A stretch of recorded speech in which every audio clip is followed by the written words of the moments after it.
Once upon a time, we all remember the boy named Jack and his magic beanstalk. But stories don't end when the giant falls. For Jack and the giant Goliath, it was just the beginning. Years passed, and Jack was no longer the carefree boy who traded cows for beans. He had grown taller, his shoulders broader, and his heart even bigger. He became the village's greatest protector, planning irrigation and building stronger barns. He was hard-working, perhaps, a little too much. But every Sunday, Jack would leave his tools behind and climb high above the clouds. To find that unbound space once more, a sanctuary shared with his dearest friend. Catch me if you can, Goliath! You're too slow. I am not slow, little Jack. The clouds are just too slippery today. They spent hours sharing stories. Goliath would give Jack sparkling starstones from the peaks, and Jack would tell him about the flowers and the life in the valley below. But as the village grew, the weight of responsibility on Jack's shoulders grew heavier too. Next Sunday he'd breathe, but the week was a circle, and Sunday was always just over the horizon.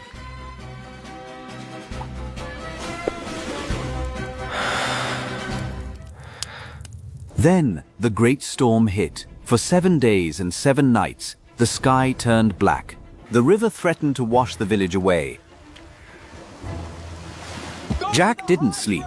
He led the villagers to build a dam, working through the freezing rain. He was a hero, but even heroes have their limits. He saved the village, but the price was high. The morning the sun finally broke through, Jack collapsed.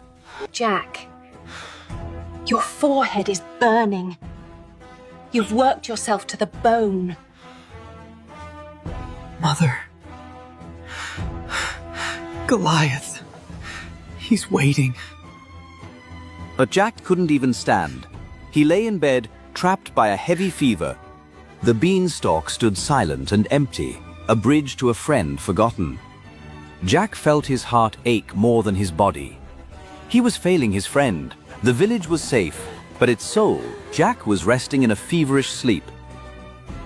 He dreamt of the clouds, of the laughter they once shared. While Jack fought his fever, a giant's heart was beginning to break. The silence from the valley was louder than any thunder Goliath had ever heard. Something was wrong, very wrong.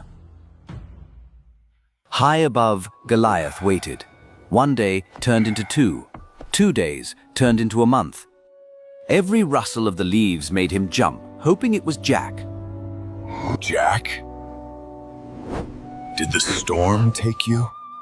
Are you angry with Goliath? He had gathered the finest starstones, hoping to see Jack's eyes light up again. His fear for Jack was now greater than his fear of the world below. I must find him. I must help my friend. With a heavy heart and trembling hands, the giant began his descent. Each step he took made the beanstalk groan and complain. He looked so big, yet he felt so small in his worry for Jack. He reached the ground in the middle of the night. The village was quiet, but to Goliath everything was so small and fragile. He tried to be quiet, but a giant can never truly be silent. Jack? Where are you? To the villagers, it wasn't a friend calling. It was a monster's roar. The ground shook, windows shattered. The nightmare had returned. In the dark, Goliath couldn't see the damage his clumsy feet were causing. Panic spread faster than fire. He's come to tear down everything we've built! Fear turned the peaceful farmers into a desperate army. Goliath was confused. Why were they so angry? Begone, you towering beast! Stop! I'm looking for Jack!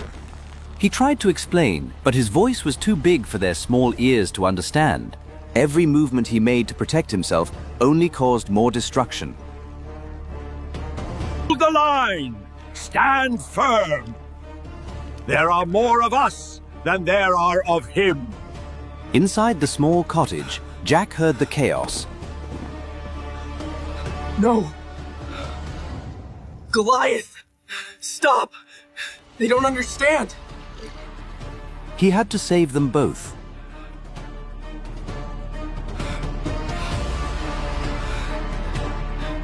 Jack stumbled into the night, his fever burning, but his heart set on one goal.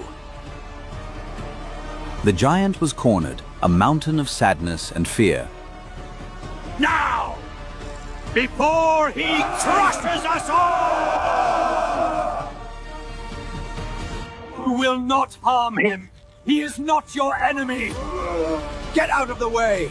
He must pay for what he did. He is not a beast. He is my friend. He came to find me. Jack.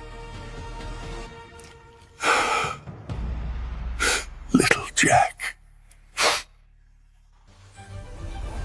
Harp, please, let them see. Let them understand. Jack began to play. The golden harp sang a melody of pure light. The music wasn't just heard, it was felt by every heart present. It told the story of a boy and a giant who shared apples and dreams. They saw Goliath's tears, each one a pool of pure loneliness. The fire in their hearts turned into the warmth of understanding. Goliath knelt, his presence no longer a threat but a shelter. Jack had used his last strength to build a bridge of music. The morning sun brought a new peace to the valley.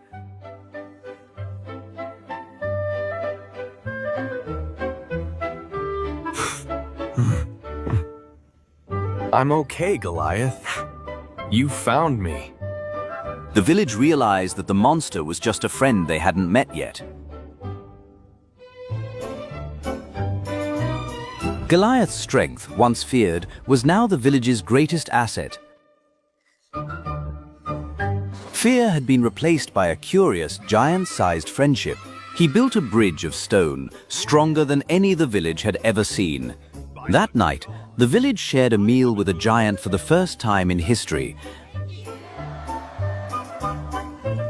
He wasn't the giant of the Beanstalk anymore. He was Goliath, their neighbor.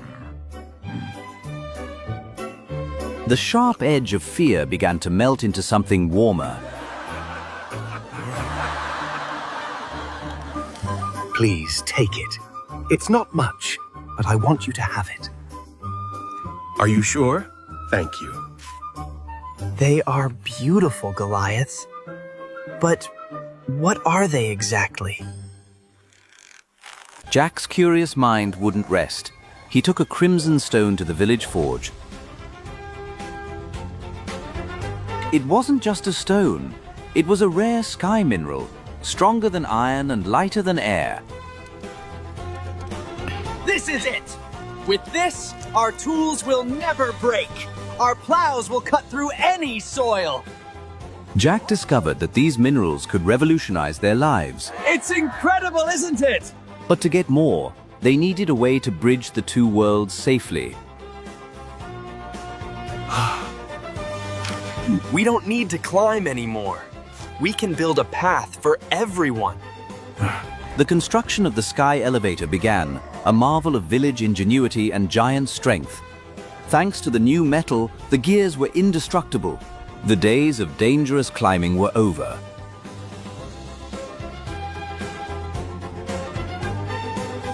Goliath was the guardian of the gate, the strongest link in their new world. High above, Goliath prepared the second part of the trade, pure cloud water. This water was magical. It could make crops grow twice as fast during droughts.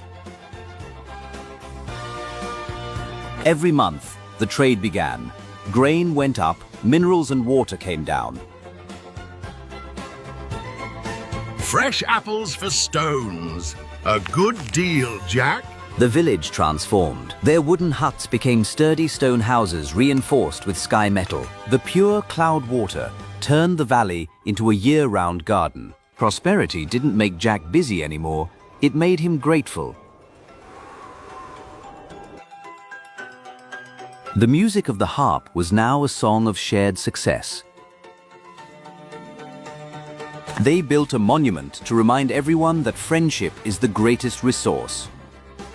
The sky was no longer a forbidden place, but a playground for the new generation. Now you can see me, even when I'm working in the fields, my friend. The distance between heaven and earth had never felt so small. The Beanstalk became a lighthouse of hope for all the surrounding lands. People came from afar to see the kingdom that touched the sky.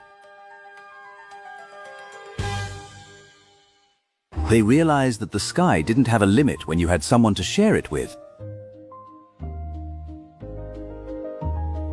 No more loneliness, no more fear, only the soft breathing of two friends. For the greatest bridge isn't made of stone or metal, but of kindness and trust. Good night, little ones. May you find your own bridge to the clouds. And remember, a friend's heart is the brightest star of all.